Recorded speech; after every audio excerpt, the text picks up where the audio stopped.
All right, now to the southern border, where officials are saying that arrests of illegal immigrants in the month of March were the lowest they've been in at least 5 decades. So border crossings are at historic lows, reaching levels the country hasn't experienced in 50 years. And although this is the predictable result of flooding the border with troops and helicopters, all this security is causing another phenomenon which nobody expected. And that would be the rise of ghost towns in Mexico.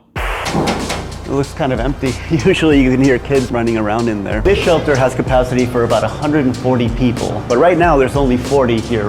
The sharp decline coming after President Trump effectively closed the border to migrants, and many of them seeking asylum in January, leaving many shelters wondering what comes next. Now, the border crisis is a completely different scene than it was just a year ago when agents were averaging over 1,200 migrant encounters per day. Right now, you're actually looking at video that I shot there on the California border. You see there are hundreds of Chinese nationals actually paying smugglers up to 35 grand. With the cold winter months setting in, migrants huddling by makeshift bonfires to stay warm. Many have no place to sleep as migrant camps such as this one in Matamoros get torn down and flattened to rubble. This was the scene at the border in December of 2023, when crossings reached an all-time high. And then fast forward 2 years, and President Trump has taken office, promising mass deportations and a stronger border. As you can see, it's pretty empty. There's not a lot of people. But last time we were here, there were kids running around. It was so loud you could barely hear yourself think. It's a sign of kind of the impact of some of these Trump-era policies they're having.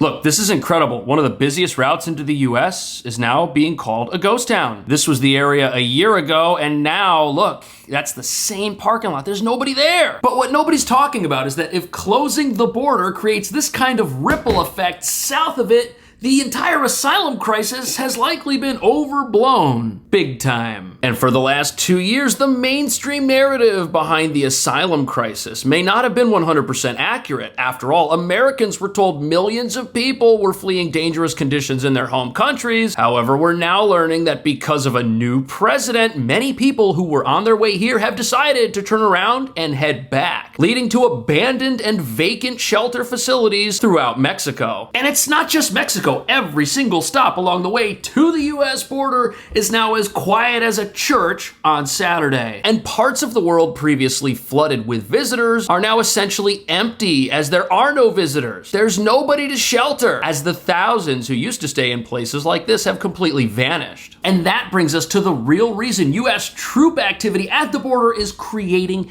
ghost towns. The entire premise of the asylum crisis may have been fraudulent since day one. Because although there are gangs, poverty, and tough conditions in many parts of the world, the fact that these border towns are now completely empty reveals those conditions were somewhat magnified to legitimize the idea of American illegal immigration through our country's border, which used to be wide open. So open, in fact, that people were coming across like this.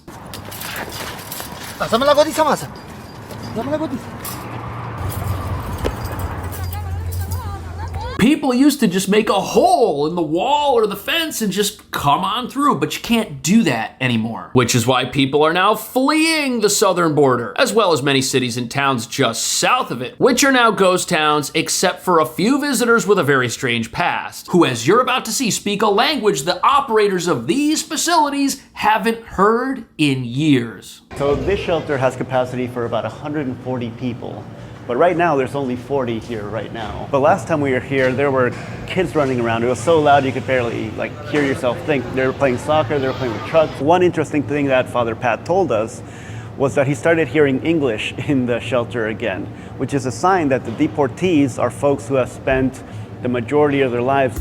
So the only people in this shelter that used to be able to house over 100 people are speaking English. It's the exact opposite of how things were just a few months ago, and this same story is playing out throughout Central and South America, and many places that at one point were full of travelers are now empty. This right here is an image of a temporary camp in Panama near the Darien Gap, which is an area that many people from South America have to travel through in order to get to the border. And this is what it looks like today. You see these blue tents here? Well, those are these tents right here in the background. It's night and day difference. Everyone's vanished. This is over. But there aren't just empty shelters in Mexico right now. Oh no, this is also happening on the US side of the border as well. Most of these shelters during the peak illegal crossings under the Biden administration were seeing up to 1,000 people per day. Some are now seeing single digits of migrants arrive, while others are seeing zero. And during that peak illegal crossings under the Biden administration, many of these shelters actually reached over capacity. And this comes as President Trump continues to crack down on illegal immigration, but also his messaging on mass deportations have played a key role. So the images you're seeing here are of a shelter in El Paso, Texas. This is what it used to look like. And today, if we scroll back, they've got some images. Look at this.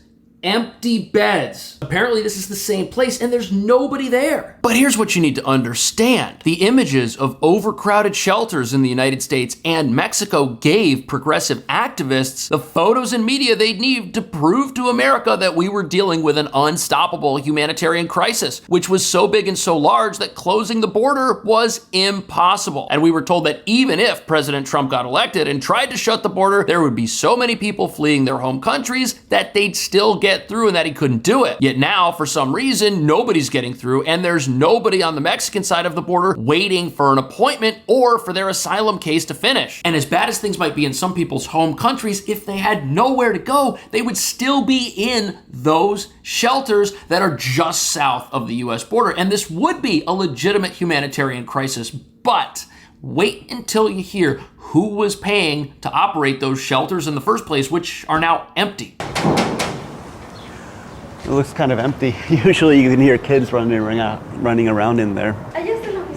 Yes. Like many other institutions who lost funding when President Trump decided to take away all foreign assistance, that affected us. 40% of our budget was lost. From my understanding is you didn't get funding directly from USAID, but kind of through organizations that did get like that funding. United Nations, UNICEF.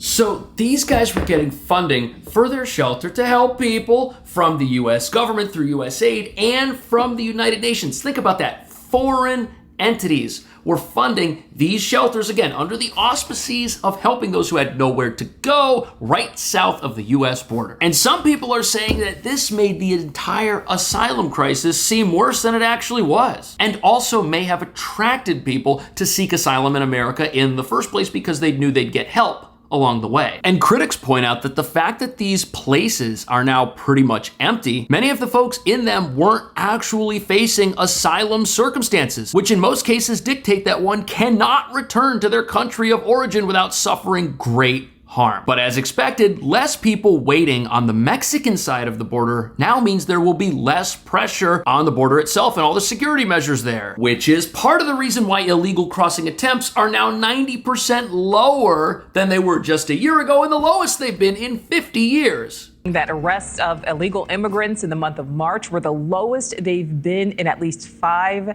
decades. And as Border Patrol agents work to stop the flow of illegal immigration into the country, ICE agents are working to move illegal migrants already here out.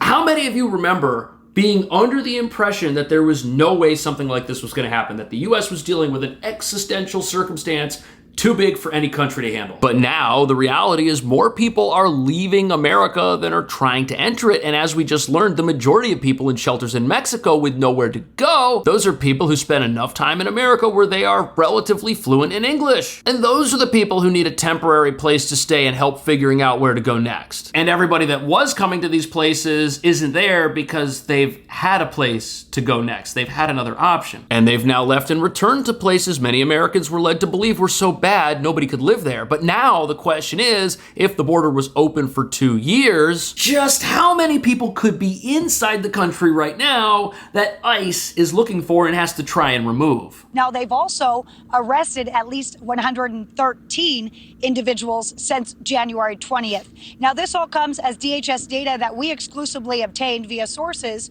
show that there are still 7.69 million active ICE cases. Of those cases, 1.48 million have a final order of removal. So that means a judge said they need to go, but they haven't yet. More than 217,000 of those individuals are convicted criminals, according. So 1,400 people a day are now being deported, and there are 1.4 million people who have what's called a final order of removal. from the country, which means they have to leave. And if ICE finds them, they're immediately going to be shipped out. Because an immigration judge has ordered them to leave the country, likely because their asylum case did not pan out as expected. And the border czar says that 90% of the people who've been applying for asylum recently don't get it. Right here, he says 9 out of 10 will end up with an order of removal because 9 out of 10 lied when they claimed asylum to begin with. And what that reveals is if 90% of the people entering America over the last 2 years of this asylum crisis never had a valid reason to seek asylum, this whole thing was pumped up to look bigger and more challenging than it actually was. In the month of March. So what we can tell you here is that the number of arrests made by federal immigration agents working at the U.S.-Mexico border totaled 7,180. That's what you're looking at there. Now, officials within CBP who were agents back in the 80s and 90s, they say these numbers are jaw-dropping, and they never expected to see the change happen so quickly. Deputy Border Czar Mark Hall tells us he has never seen numbers like this in his 41 years of enforcement. In March, CBP data shows on average they're seeing just 232 apprehensions a day. So if these are the lowest numbers anyone's seen at the border in decades, the question has to be asked, where are people going if there was a legitimate asylum crisis behind this? Here's a list of the countries where you've got an ICE case with an order of removal: Honduras, Guatemala, Mexico. Those are some big numbers. But it now looks like conditions in those countries aren't as bad as many Americans were led to believe. There's a friend of mine who lives in Mexico full time. He's an American. He has a business down there. And he didn't leave to come seek asylum in America, but right here we can see a whole bunch of people from Mexico may have. But there's a darker aspect to these empty shelters that nobody's talking about, which is that by funding these places, the United Nations, various USAID groups, what they may have done is create an incentive for people to travel north and try to seek asylum, which only ended up benefiting criminals. All of this territory down here, in many cases, is controlled by dangerous criminal groups. You've got to go through El Salvador. You've got to go through southern Mexico. There are cartels and gangs here that charge people for going through their territory. And if you're going to put a bunch of shelters up here by the border, people are going to have to pay gangs and criminal organizations just to get there. All this did was empower criminals. Before President Donald Trump took office last month, illegal crossings had decreased. The Associated Press went on a ride-along with U.S. Border Patrol in McAllen, Texas on Thursday. Things were similarly calm last month in San Diego, which was the busiest corridor for illegal crossings much of the last year.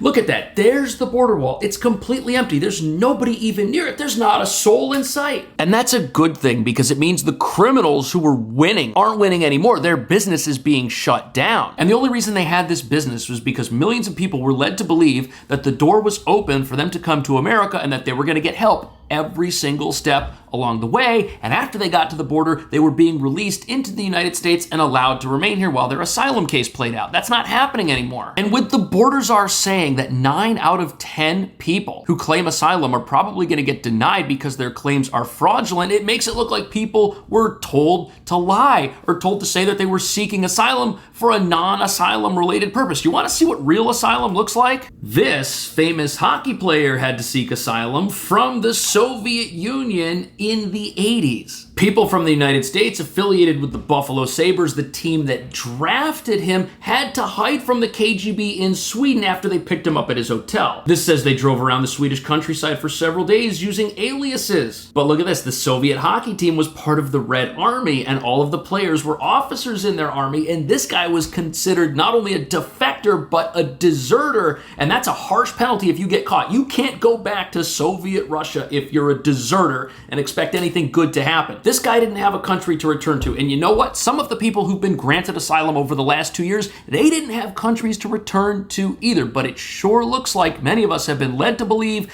that the asylum crisis was larger and bigger than it actually was in reality. And it also looks like the reality of this situation is that with international aid groups funding shelters in various parts of Mexico and South and Central America, all that did was assist gangs and criminals who were charging people to move through their territory headed for those very facilities. Think about that. Gangs and criminals could not have charged people tens of thousands of dollars if they had to pay for hotels along the way. And all these free places for people to stay just meant these cartels and gangs did more business. And the worst part about that business is it looks like many of the people who threw away their life savings are now in America without a valid asylum claim at all, as is now evidenced by the fact that there aren't any people staying in these facilities that were supposedly set up for folks who had nowhere to go. What do you think about that? Thank you so much for watching. I'll see you in the next video.